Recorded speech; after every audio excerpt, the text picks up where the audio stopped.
Do you love cherry tomatoes, but the only place you have to grow them is a small space garden? So that means in a container. And you don't know how in the world you do that because cherry tomatoes get so big. Now this is my sun gold tomato plant and it looks small now, but it doesn't stay smaller than any other cherry tomato plant. In fact, it's pretty vigorous. So how do you grow this in a small space in a container? Well, first let's talk about what pot to use. So generally the rule of thumb is the bigger pot, the better, especially for large tomatoes that are indeterminate, like a cherry tomato. Now, indeterminate just means they're gonna grow and grow and grow and produce and produce and produce until the cold weather comes to kill them. So cherry tomatoes and regular indeterminate tomatoes are a little bit different. Regular indeterminates grow up single stem in my garden. However, cherry tomatoes, we do not prune at all. And so we want to start out with a pot that is, I would say, no smaller than 7 gallons. So this is a 7-gallon grow bag, just for kind of comparison. That's a 3-gallon pot right there. And the reason we say bigger is better is because the bigger the container, the easier it is to regulate the moisture and the nutrients in that container. The smaller the container, the faster it's going to dry out and the faster it's going to lose nutrients out the bottom. This is the container I'm going to be using. I'm guessing it's about 15 gallons. But we have a dry climate here. In the summer, we get no rain at all. And so I want to make sure it's got the biggest pot available so I can regulate the moisture a lot easier throughout the season. Now, soil is the most expensive part about growing anything in containers. And I get asked all the time, do I need to replace all of the soil every year in my containers? The answer is absolutely not.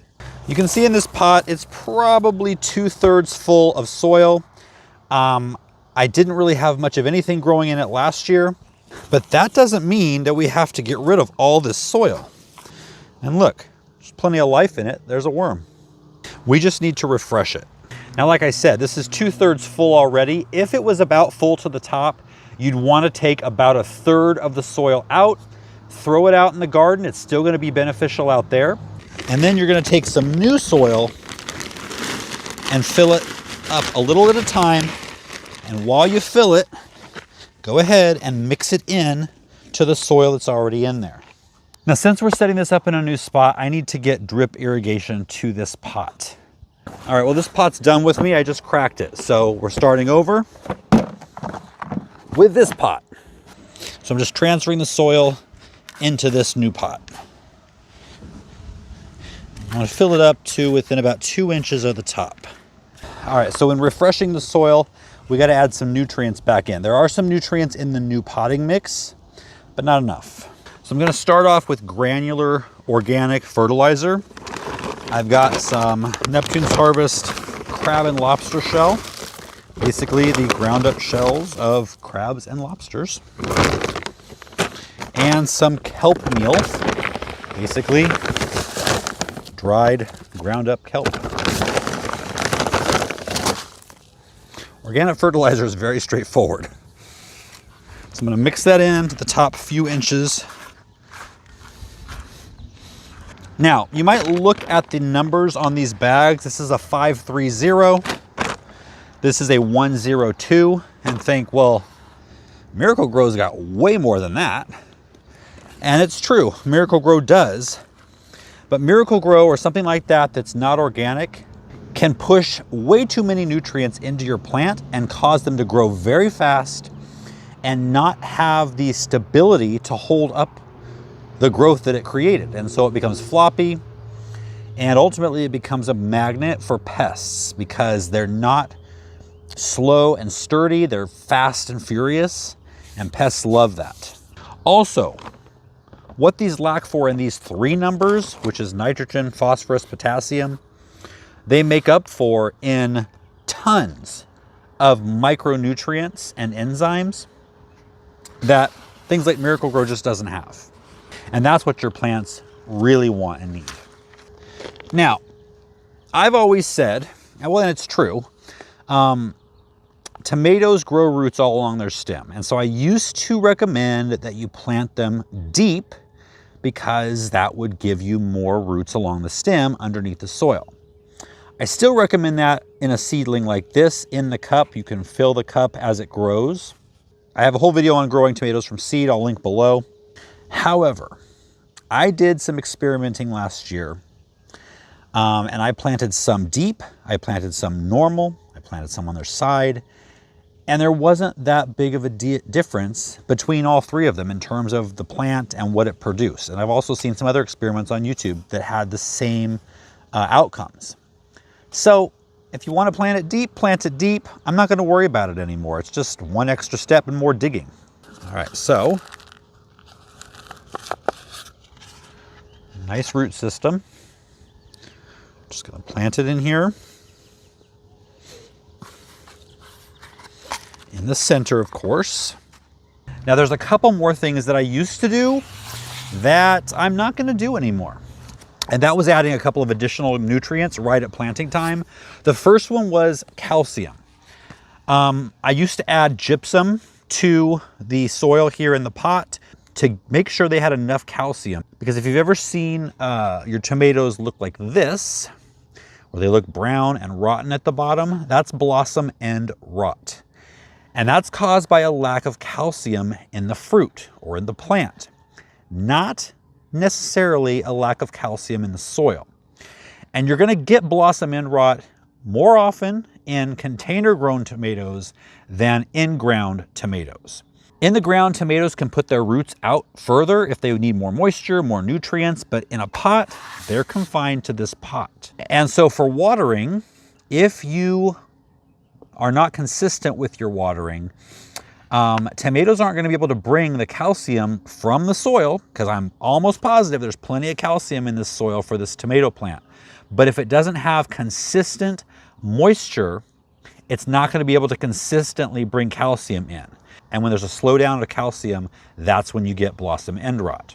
So I'm not going to add that at the beginning. Now, if you do mess up and you forget to water and the plant dries out and you notice blossom end rot, it is fixable. Not on the tomatoes that already have it. You can pluck those off and you can cut that bottom part off and eat the rest. But if you want to, then you can add some gypsum. Put about a half a cup to a cup of gypsum in some water, mix it up, maybe a gallon of water or so, and then water the plant with it. That's going to get more moisture and more calcium just in case, but more often than not, just starting to water regularly again is going to fix that issue. Now there's another nutrient I used to add, and that is magnesium. And I did that through Epsom salts. Now, I know all over the internet, Epsom salts are like the miracle drug for plants, right? Except they're not. And I'm not gonna get into big arguments here. I know people swear by it, but there's no proof that it does most of the things that it does. Now, it is a source of magnesium, I'll give you that. However, just like calcium, there's probably plenty of magnesium right here in this planting mix. The problem with Epsom salts is when you have too much magnesium, it actually competes with calcium for uptake into the plant. So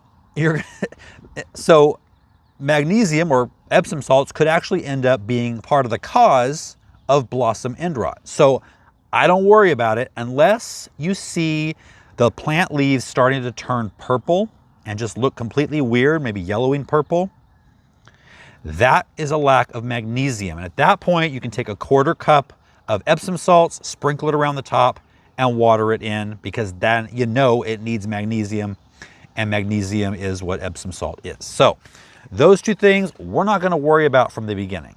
Now, other than keeping it moist, which is not as easy in a pot as it is in the ground, we also have to keep it fed, because just like I mentioned, in the ground, if they need more nutrients, they're going to send their roots further to get it. Not so in a pot. We are responsible 100% for their well-being. And so starting about 3 or 4 weeks after planting, every week I give it a solution of Neptune's Harvest tomato and veg formula. Now, I love the tomato and veg formula because not only does it have a great NPK with the middle number being for the fruit and flowering is the highest, it also has humate in it, which actually feeds the microbes in the soil. But it also has yucca extract. And you might think, well, what does that have anything to do with this? Yucca extract is a wetting agent that holds on to moisture. In a pot, that's exactly what you need. It helps keep the moisture in the pot around the root system. So it is perfect for tomatoes in pots and in the ground, but in pots for sure. It's not a sponsored video by Neptune's Harvest at all. I do have the discount code, but I've been using it for 6 years now and love it. Now I'm putting drip irrigation in this pot. And I'm actually adding drip to this, and in tomorrow's video, I'll be talking about drip and a bunch of other ways that you can water your container garden. So make sure you're subscribed so you won't miss it. All right, the next thing is we've got moisture coming to the plant to water it. Now we need to keep that moisture in. And we're going to do something that most people don't think of doing in pots. In fact, unfortunately, a lot of people don't remember to do it in the ground, and that is to mulch. So I'm just going to use some wood shavings, pine shavings, just a nice thick layer covering up all that potting mix. This is going to keep the weeds down. There shouldn't be too many weeds in planter's mix, but it's also going to keep the moisture in. You can use pine shavings, you can use gravel, whatever you got, it's going to help. All right, now we need to talk about support. The only time you'd prune a cherry tomato is for shape. If it's going crazy, it's getting out of bounds, you just trim it up a little bit to keep it where you want it. The side shoots that we'd pull out of a traditional indeterminate plant, those don't really produce that much fruit. However, on a cherry tomato, it's the exact opposite. The side shoots produce a lot of fruit. So we don't want to take any shoots off that aren't getting in the way or crowding out something else. So in terms of support, I'm going to be using a tomato cage, and it's a sturdy tomato cage. You don't want one of those tomato cages where it's flimsy and it practically falls apart before you get it home. I've had this one for several years and it's held together. And we just want to push these into the ground as far as we can.